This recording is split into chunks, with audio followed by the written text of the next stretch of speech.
Hi viewers, అందరికీ నమస్కారం. ఆషాఢ మొదటి శుక్రవారం రోజు ఉప్పుతో ఈ దీపం వెలిగిస్తే మీ ఇంట్లో డబ్బే డబ్బు ధనధాన్యాలతో కలకలలాడుతూ ఉంటుంది. పూజ చేసిన వారి ఇల్లు ఎంతో పవిత్రమైన మరియు విశేషమైన మాసం వచ్చేసింది. సాధారణంగా ఆషాఢ మాసం అనగానే శుభకార్యాలు చేయకూడదని అందరూ అనుకుంటూ ఉంటారు. కానీ ఆత్మీయంగా సాధనకు, అమ్మవారి ఆరాధనకు ఈ మాసం ఎంతో విశేషమైనది.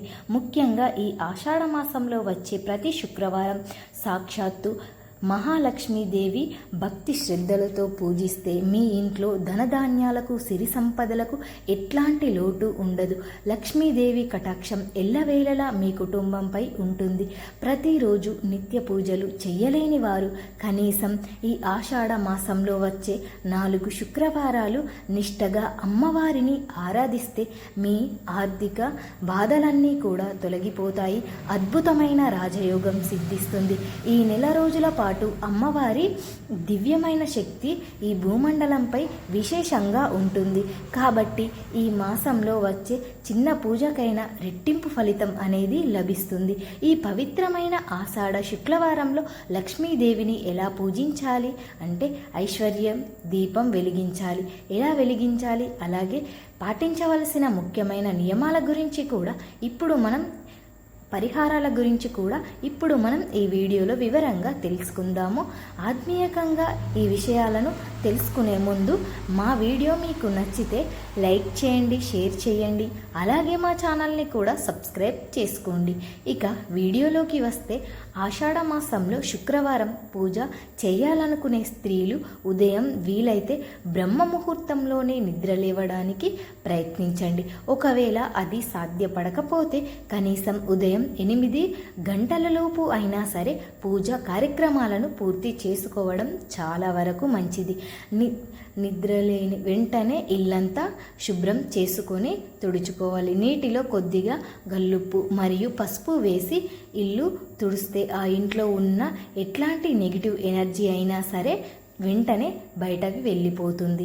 ఇక ఇంటి గడప సాక్షాత్తు ఆ లక్ష్మీదేవికి ప్రతిరూపం కాబట్టి గడపకు శుభ్రమైన నీటితో కడుక్కొని పసుపు రాసి కుంకుమ బొట్లు పెట్టాలి. అందంగా అలంకరించాలి. ముఖ్యంగా పసుపు రాసేటప్పుడు అందులో కొద్దిగా కర్పూరం పొడిని కూడా కలిపి రాస్తే ఆ సుగంధ వాసన మహాలక్ష్మికి ఎంతో సంతోషాన్ని మీ ఇంట్లోకి అడుగుపెట్టనిస్తుంది. గడప ముందు బియ్యపు పిండితో అష్టదళ పద్మ ముగ్గు వేసి ఆ ముగ్గు పైన పసుపు కుంకుమ పెట్టి పూలతో అలంకరించండి. అలాగే ఇంటి గుమ్మం బయట కుడివైపున ఒక చిన్న రాగి చెంబు కలశంలో శుభ్రమైన నీరు పోసి అందులో పసుపు కుంకుమ మరియు ఎర్రటి పువ్వులను వేసి ఉంచండి. ఇలా సింహద్వారం దగ్గర నీటితో నిండిన కలశం ఉంచడం వల్ల మీ ఇంటికి విపరీతమైన ధనం అనేది పెరుగుతుంది. పూజ కోసం స్త్రీలు తలస్నానం చేసి ఎరుపు రంగు వస్త్రాలు ధరించడం ఎంతో శుభకరం. కాళ్ళకు పసుపు రాసుకొని ఇక సింధూరం, పాపెట్లో సింధూరం, కుంకుమ బొట్టు, నిండు ముత్తైదువులుగా తయారై అమ్మవారికి పూజ చేయాలి. అయితే శుక్రవారం నాడు పూజ గదిని తుడవకూడదు. కాబట్టి గురువారం రోజు పూజ గదిని శుభ్రం చేసుకొని దేవుడి పటాలకు గంధం, కుంకుమ బొట్లు పెట్టి సిద్ధం చేసుకోవాలి. అంటే మహాప్రతిష్టం కాబట్టి ఎర్రటి తమల పువ్వులను లేదా గులాబీ పువ్వులను అమ్మవారికి పటానికి అలంకరించుకొని ఉండాలి. ఇక మీ దగ్గరలో ఉన్న బంగార నగలు కూడా అమ్మవారికి పటానికి అలంకరిస్తే మరీ మంచిది. మీకు ఐశ్వర్యం సిద్ధిస్తుంది అని శాస్త్రాలు చెప్తూ ఉన్నాయి. పూజ మొదలు పెట్టే ముందు అమ్మవారికి తమలపాకులతో ఒక అరటిపండు, పసుపు, కుంకుమ, తాంబూలం సమర్పించి మీ మనసులో సంకల్పాన్ని లేదా కోరికను గట్టిగా ఇప్పుడు తలుచుకోండి. అలాగే నమస్కారం కూడా చేసుకొని ఆ తర్వాత మట్టి ప్రమిదలో ఆవు నెయ్యి పోసి 2 దీపాలను వెలిగించండి. ఆ 2 దీపాలు కూడా పసుపు కుంకుమ పెట్టి అక్షింతలు కూడా వేసి పువ్వులు వేసి నమస్కరించుకోవాలి. నైవేద్యంగా పాలు పొంగి చేసిన పరమాన్నం, దద్దోజనం మరియు తాజా పండ్లు అమ్మవారికి నివేదించాలి. ఏదైనా ఒక శుక్రవారం నాడు మీ పూజ గదిలో ఐశ్వర్య దీపం వెలిగించడం వల్ల అద్భుతమైన ఫలితం అనేది వస్తుంది. దీనిని దీనిని వెలిగించడానికి ముందు మట్టి ప్రమిదను తీసుకొని అందులో నిండుగా గల్లలుప్పును పోయాలి. ఆ ఉప్పుపై మరొక చిన్న మట్టి ప్రమిద ఉంచి అందులో ఆవు నెయ్యి పోసి 2 ఒత్తులు వేసి దీపాన్ని వెలిగించాలి. ఈ ఐశ్వర్య దీపానికి పసుపు కుంకుమ పెట్టి పూలతో అలంకరించి అమ్మవారి ముందు ఉంచాలి. దీపం కొండెక్కిన తర్వాత మరుసటి రోజు శనివారం ఉదయాన్నే ఆ ఉప్పును తీసి ఆ నీటిలో కలిపేసి ఎవరు తొక్కని ప్రదేశంలోనైనా చెట్టు మొదట్లోనైనా వేయాలి.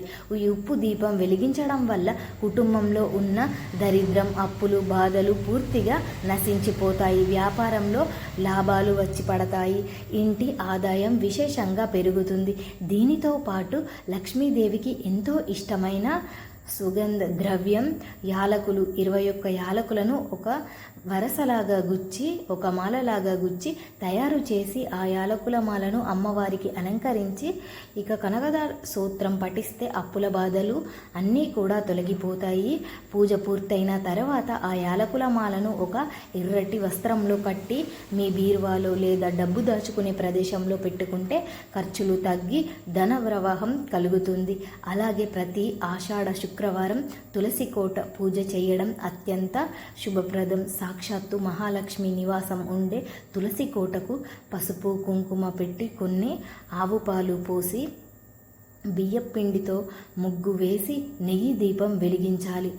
తులసమ్మకు బెల్లం ముక్కను నైవేద్యంగా పెడితే కోరిన కోరికలు అన్నీ కూడా గణనీయంగా నెరవేరుతాయి. ఇక సాయంత్రం సమయంలో ఇల్లంతా సాంబ్రాణి ధూపం వేయడం వల్ల నెగిటివ్ ఎనర్జీ నశించి పాజిటివ్ వైబ్రేషన్స్ అనేవి వ్యాపిస్తాయి.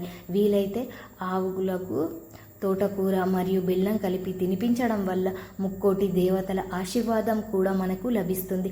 సాయంత్రం పూట ఒక నిండు ముత్తైదువుకు మీ ఇంటికి ఆహ్వానించి పసుపు కుంకుమ గాజులు మరియు తాంబూలం సమర్పించి సాక్షాత్తు ఆ లక్ష్మీదేవి మీ ఇంటికి వచ్చిందని మిమ్మల్ని దీవించినంత పుణ్యఫలం అనేది మీకు దక్కుతుంది.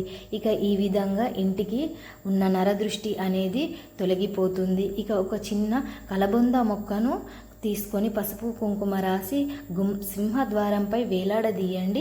ఇలా వేలాడదీయడం వలన పూజలు నిమ్మకాయ ఉంటుంది కదా, దానికి బొట్లు కూడా పెట్టి గుమ్మానికి కడితే దిష్టి దోషం దరిద్రాలు అన్నీ కూడా తొలగిపోతాయి. వీటితో పాటు సాయంత్ర సమయంలో దగ్గరలో ఉన్న దుర్గాదేవి ఆలయానికి వెళ్ళి నువ్వుల నూనెతో నిమ్మకాయ దీపాన్ని వెలిగిస్తే జాతకంలో శని, రాహు, కేతు దోషాలు తీవ్రత అనేది పూర్తిగా తగ్గుతుంది. ఇంట్లో నెగిటివ్ ఎనర్జీ తొలగిపోవడానికి ఒక గాజు గ్లాసులో శుభ్రమైన నీరు తీసుకొని అందులో కొద్దిగా కల్లుప్పు మరియు ఒక కర్పూరం వేసి ఇక మంచి పచ్చని నిమ్మకాయ వేసి అందులో హాల్లో ఒక మూలన ఉంచండి. ఇక రావి చెట్టు దగ్గర నువ్వుల నూనె దీపం వెలిగించి 7 ప్రదక్షిణలు చేయడం వల్ల ఏండ్ల నాటి శని ప్రభావం అనేది ఉపశమనం లభిస్తుంది.